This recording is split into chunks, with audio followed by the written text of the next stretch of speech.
Only second to death row, a life sentence is the worst possible punishment that can be handed to an offender, from the longest sentences in history to innocent men that served decades. This video compiles some of the most amazing stories of people who served extremely long sentences and lived to see the sun, be free, and tell the tale. This is Harvey Stewart, a guy that spent no less than 6 decades behind bars, but that's not a record anyone would want to boast about. But this is arguably one of the longest sentences served by anyone. After serving 60 years, the Texas Board of Pardons and Paroles deemed it fit to release him on parole, considering a recent history of good behavior, deteriorating health, and old age. Stewart had spent most of his early years in an exciting life of crime. He would rob brothels in the southeast of Texas for a massive payday of $3,000 on a single job. But his prison life was a little more interesting. His first taste of prison was in 1951 when he got a 10-year sentence for robbing a junkyard. He managed to make it out of prison after 6 years on parole, just a year after release. However, he was back behind bars on a murder conviction that he claimed was a result of self-defense during this sentence. Stewart escaped from prison but was caught just a few days after his escape. This time it took another 26 years for Stewart to get paroled in 1984. But guess what? The man was back in prison again in 1986. Just 2 years later, he was convicted on a fresh robbery charge after serving a total of 60 years, making him the longest-serving Texas prisoner in history. Harvey Stewart was granted release on parole in 2011. Francis Clifford Smith holds the record for the longest prison sentence served in the state of Connecticut. Smith was convicted for allegedly playing a role in the murder of a 68-year-old night watchman at the Indian Harbor Yacht Club. Smith was served the death penalty by electrocution, his head was shaved in preparation for the execution, and he was probably already thinking about his last words. But just 2 hours before he would receive a shock to death, the Board of Pardons made the call to have the sentence commuted to a 25-year-to-life prison sentence. Francis Clifford Smith spent about 70 years in prison, apart from 2 very short intervals. The first was for 12 days in 1967 after Smith had broken out of a prison farm in Enfield. He got parole in 1975 but was only out for 10 months before he broke the terms of his release and was thrown back in after spending decades and growing old in jail. Francis Smith was finally released in September 2020, but it could have been earlier, though Smith accepted parole after the board offered a place at the 60 West facility. This was a private housing system for parolees who were advanced in age. Smith is now said to be under supervised parole. The sad part of the story, however, is that after so many years, it has now come to light that he could have been innocent. A confession was reported to have been forced by the prosecutor, witness testimony was recanted, and someone even came forward to identify himself as the accomplice. Decades later, it has now been discovered that Francis Smith did not get a fair chance at acquittal and could have died for it. Paul Geidel Jr. When it comes to extremely long sentences, Paul Geidel Jr. is something of a legend, a deserving status for someone who spent nearly 69 years behind bars. Born to an alcoholic bartender in 1894, Geidel lost his father at the tender age of 5. He was tossed into the system, spending a large chunk of his childhood in an orphanage. By the time he turned 14, he decided to leave school and start making a living in the real world. He tried his hands on a number of jobs in his hometown of Hartford before doing other stuff at hotels in New York City. The course of Paul Geidel's life is completely altered for the worst on the 26th of July, 1911. If you are doing the math, Geidel was now about 17 years old, working as a bellhop at the Iroquois Hotel in New York City. Geidel carried out a robbery and murder of an old rich broker who was a guest at the hotel. The young bellhop slipped into the guest room and used a rag filled with chloroform for his troubles. Geidel was able to get out of the situation with a few dollars in his pocket from the robbery within 2 days of committing the offense. Geidel Jr. was arrested and then went on to be charged with second-degree murder. This landed him a massive sentence of 20 years to life in prison, interestingly, after maintaining good behavior and a relationship with prison officials. Geidel received a shortened sentence as a result of good behavior. However, he was not granted parole on the grounds that doctors declared him legally insane. In 1926, he was moved from one facility to the next over time, taking this time to build a relationship with the people in charge of the prisons. By the time Geidel was finally granted parole in 1974, he was now 80 years old and did not want to leave.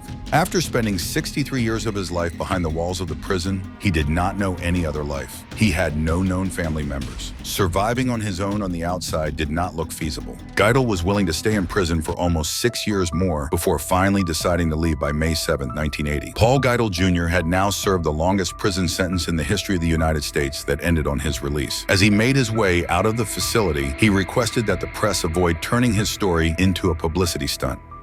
Otis Johnson. The world was a very different place when Otis Johnson was born. His black mother had to get a Caucasian couple she had nannied to sign as his parents just so that she could get access to appropriate health care. By the time Johnson got into his teenage years, he had made a reputation for fighting back at bullies. Johnson's father had him move to Hong Kong to live with monks and learn discipline and martial arts. The facts surrounding Otis Johnson's case have raised a lot of eyebrows over the years. Apart from the fact that his alleged initial arrest was made based on an anonymous call, only the officers involved in the case identified Otis Johnson as the culprit that shot a cop. Furthermore, a .22 caliber gun was uncovered in a basement that the police claim was on the escape route. A search warrant was never filed. There were no prints on the gun, and Johnson was not checked for any gunpowder residue that would at least tie him to the crime. Even worse, at the start of the trial, a 14-year-old boy came forward to prove that Otis Johnson was not guilty of the crime. After his testimony, the judge excused the witness and asked the jury to disregard all of his testimony. Much less than ideal legal work was done to help Otis stand a chance against the system. Otis Johnson was eventually convicted and sentenced to 25 years to life in prison for the attempted murder of a police officer. Johnson spent 40 years of his life behind bars, and during this time he obtained 2 college degrees and attended self-help programs that allowed him to be a beacon of light to other inmates. Johnson has been in 9 different parole hearings, and 8 out of 9 times, while the board admitted that he had exhibited great behavior, he was denied parole because he did not admit to the crime. On the 9th attempt, in August 2014, after a ton of back and forth, Otis Johnson was released on parole with nothing more than his papers and $40. The world had really moved far from what he remembered it to be like 4 decades ago. Johnson Van Dyke Grigsney. If you have ever experienced denial, you most likely never had it as bad as Johnson Van Dyke Grigsney. Johnson received a life imprisonment sentence for killing a man in a bar fight after having a couple of drinks. His sentence began in 1908, and during his time in prison, he consistently appealed for parole, but was denied a whopping 33 times. After serving for 66 years, he was granted parole at the age of 89 years. He was now believed to no longer be a threat to society, but interestingly, the story does not end there. Being 89 years old was bad enough, but Johnson also had the stain of being an ex-convict on his record. Ultimately, this affected his ability to find a reasonable job that would help him survive. After trying and failing to get a paying job, Johnson Van Dyke Grigsney did something you would never expect. He decided to voluntarily check himself back into prison despite committing no crimes during his parole. At least he had feeding, clothing, and shelter and was not causing any trouble. He spent 2 more years in prison and then decided to leave and face whatever the world was ready to throw at his tired 91-year-old body. He was able to live another 10 years outside of prison before dying at the age of 101. What a life! Craig Coley. Let's move from the convict that struggled to get parole and a job to one that received a massive payout for the time he spent in prison due to wrongful accusation, but could all the money in the world make up for 38 years lost to captivity? In 1987, Craig Coley went from a regular dude living in California to a convicted murderer. At the time, evidence was presented against him, proving he had murdered his 24-year-old girlfriend and her 4-year-old son. Sadly, this is yet another awful story of law enforcement wrongfully putting good people in a very bad place. In 2018, when Coley was 71 years old, he was granted a full pardon by the former governor of California, Jerry Brown. New DNA evidence had surfaced that proved his innocence, alongside a possibility of manipulation and mishandling of evidence by the investigators involved in the case. The sitting district attorney at the time Coley was convicted had presented false evidence to the court that nailed an innocent man. Thankfully, Craig Coley survived long enough to make it out of prison after he was found to be innocent of the crime on release. Coley got a settlement deal that offered him $140 for every day he spent in a prison cell. This equated to around $21 million. While this sounds like a lot of money for Craig Coley, the experience of going to prison could never be paid away.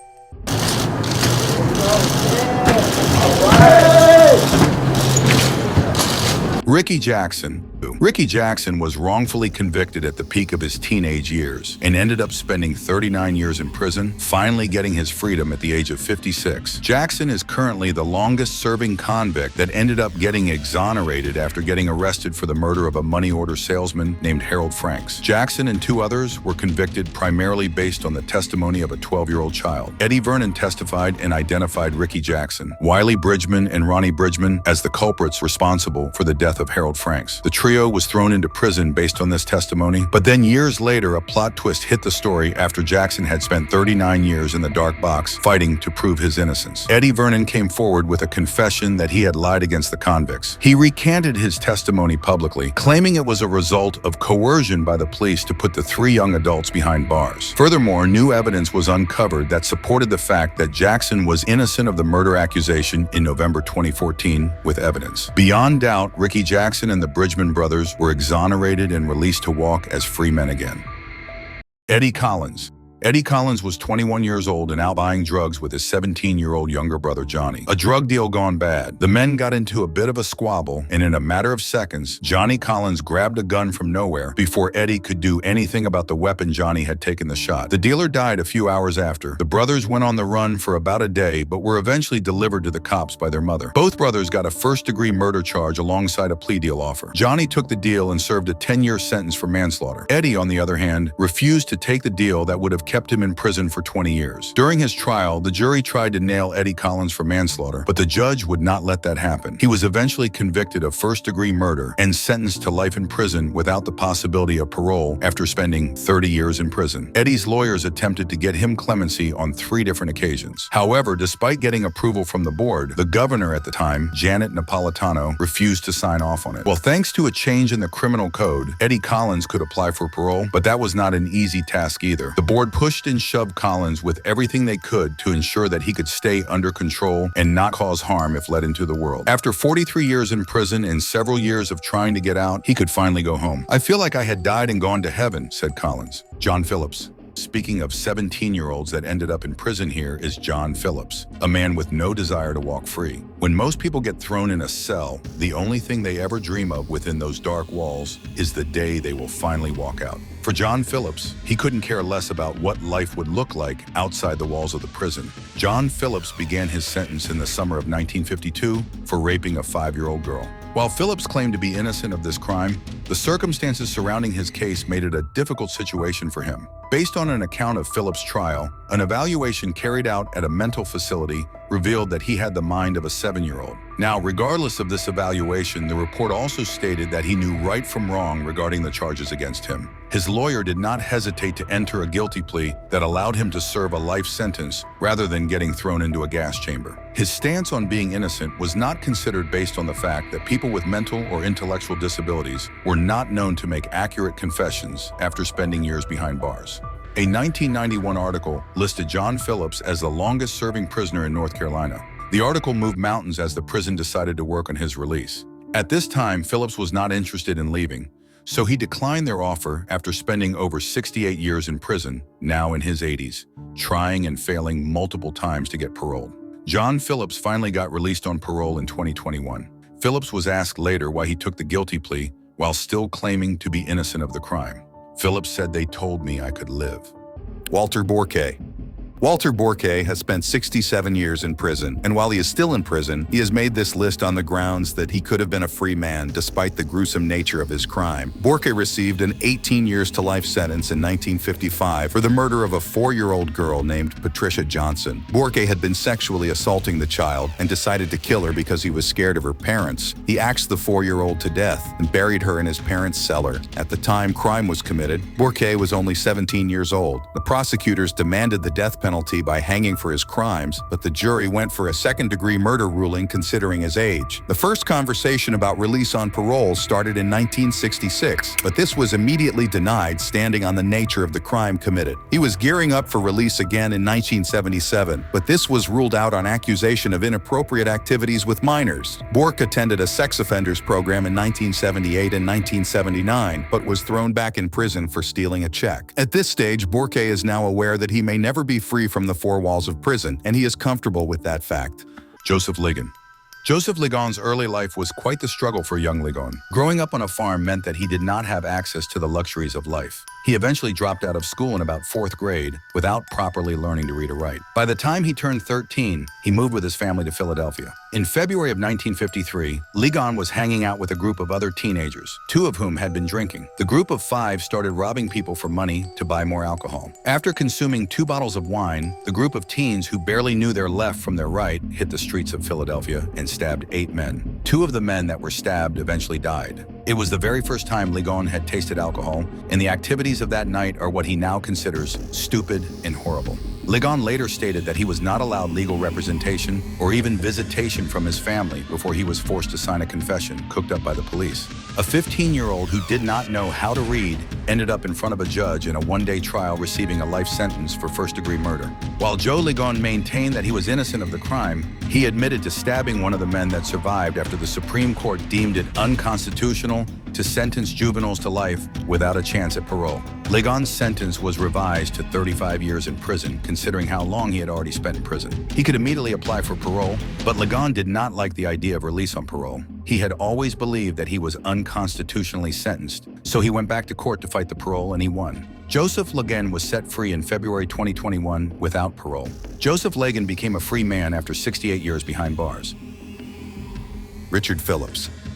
There is an endless list of people that have suffered the consequences of incompetence in the justice system, and there are very few who survive the blow. Richard Phillips is one more example of someone who had to pay the price for something he had no involvement in. Richard Phillips was convicted of murder in 1972 and served 45 years and 2 months for the crime. He was arrested, tried, and convicted based on the testimony of a witness who was the initial prime suspect in the case. The victim, George Harris, had gone missing for about a day before his wife found his abandoned car with bloodstains in the front seat. It took several months, but Harris's was later found by a maintenance worker. About 2 weeks after the body was found, the victim's brother-in-law, Fred Mitchell, was arrested for armed robbery and carrying a concealed weapon. But here's where the case gets really controversial. At the very beginning, no samples or photographs were taken of the victim's car. But also, Mitchell had been caught with a weapon that matched the murder weapon in Harris's autopsy report. Yet his testimony to the detectives implicated 2 other men, Richard Palumbo and Richard Phillips. He claimed that the 2 killed Harris, and within days, they were arrested on first-degree murder and conspiracy to murder charges. Shockingly, what Mitchell had to say was the only thing tying Phillips to this case. After taking the stand to testify, Mitchell contradicted things said both in court and during his interviews with the police. But somehow, Phillips and Palumbo still got convicted and sentenced to life without parole.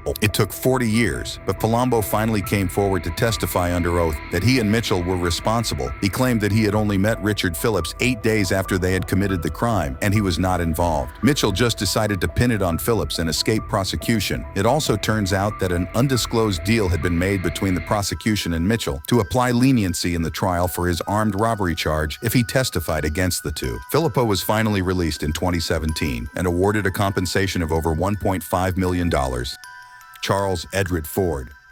Especially when you are likely innocent of the crime that you were put there for. Charles Edred Ford was arrested and jailed for a brutal murder without a fair trial. Charles's conviction was set in the 50s, a black man set before an all-white jury to decide his fate. Charles Ford was accused of brutally murdering a man, starting the process with a gunshot and finishing it off by banging his brain out with the handle of the shotgun. However, based on evidence that has been gathered over time, there were several cases of misconduct on the part of the prosecutor. Apart from Ford stating that the police violently forced him to confess to the killing of Vincent Lewis, alibi witnesses were never summoned to testify. The witnesses that did testify against him had clashing testimonies, and his attorney never informed him of his rights. During a furlough from prison in 1975, Ford did pick up a second-degree assault charge that affected his retrial case in 2015, but even that had some inconsistencies to it, considering that the only thing tying him to the case was a rental car registered to Charles Ford that happened to be at the scene of the crime. Ford mentioned that the victim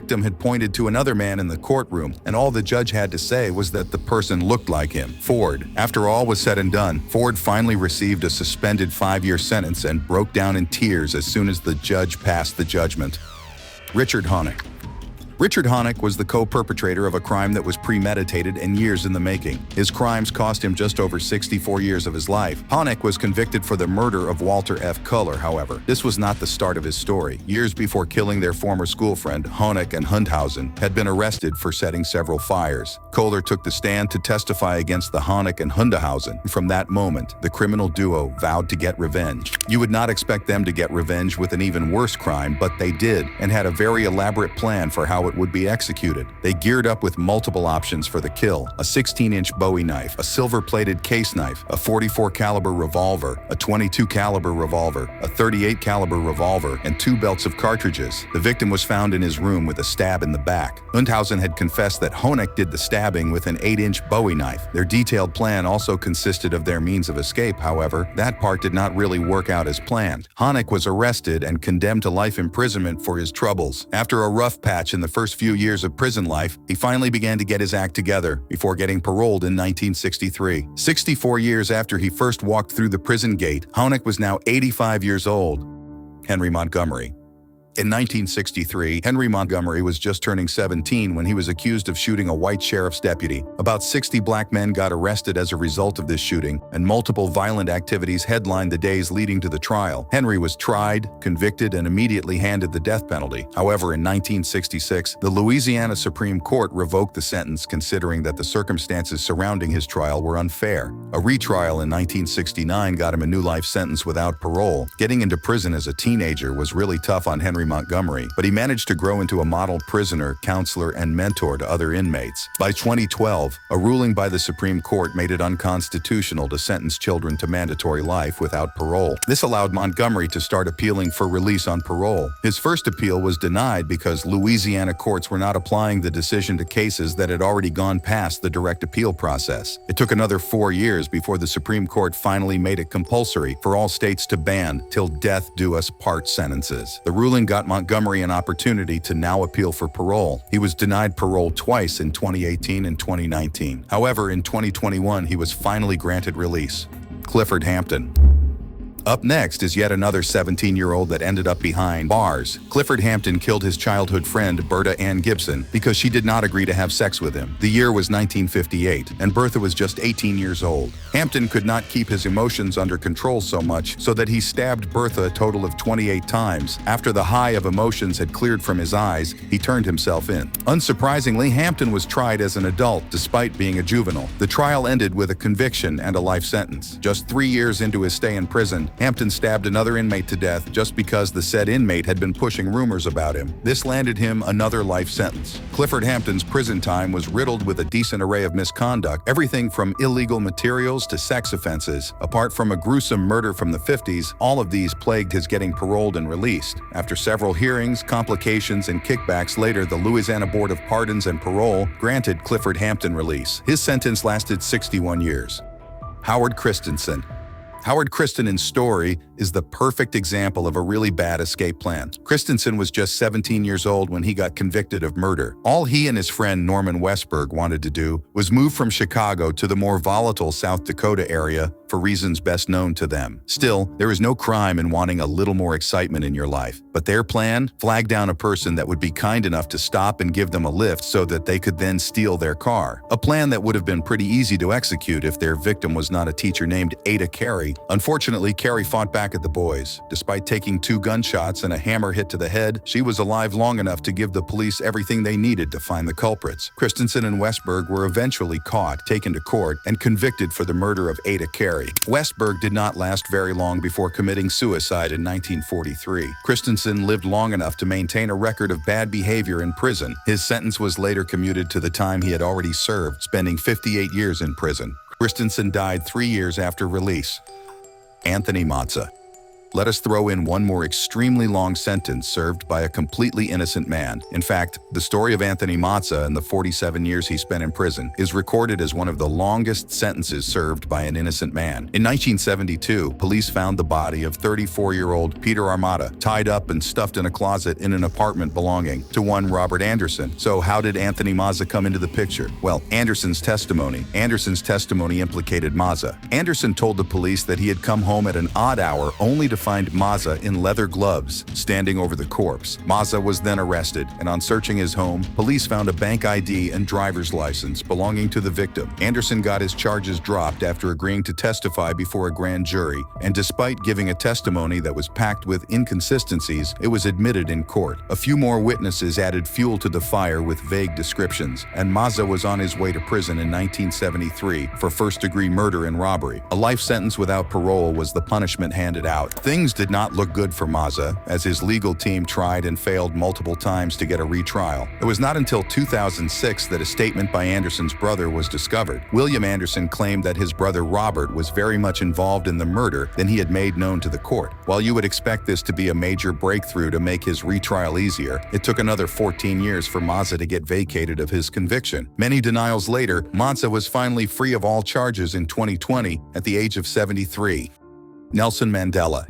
Here is the most iconic entry on this list. Nelson Mandela is probably the most famous person on this list, and while his sentence isn't the longest on this list, what he went on to achieve afterward is beyond amazing. Nelson Mandela received a 27-year sentence for reportedly trying to overthrow the government at the time. He fought against discriminatory regulations that were plaguing his home country. The government's crackdown on Mandela started with restrictions to travel, association, and even speech. In 1956, he was then arrested on a treason charge that was specifically set up to drag anti-apartheid activists. While he was acquitted after an extremely extended trial that dragged on till 1961, he was imprisoned again in 1963. This time, he and several others were tried on the grounds of sabotage, treason, and violent conspiracy. In 1964, he was sentenced to life imprisonment, just avoiding the death penalty. Nelson Mandela was finally released in 1990, and within 4 years of his release, he became the leader of his party and the president of South Africa, developing infrastructure that improved the quality of life for people in his country. It's a good ending to a sad video, I know. And there's more where that came from. Just click a card on your screen and I'll show you even more inspiring and heartbreaking stories.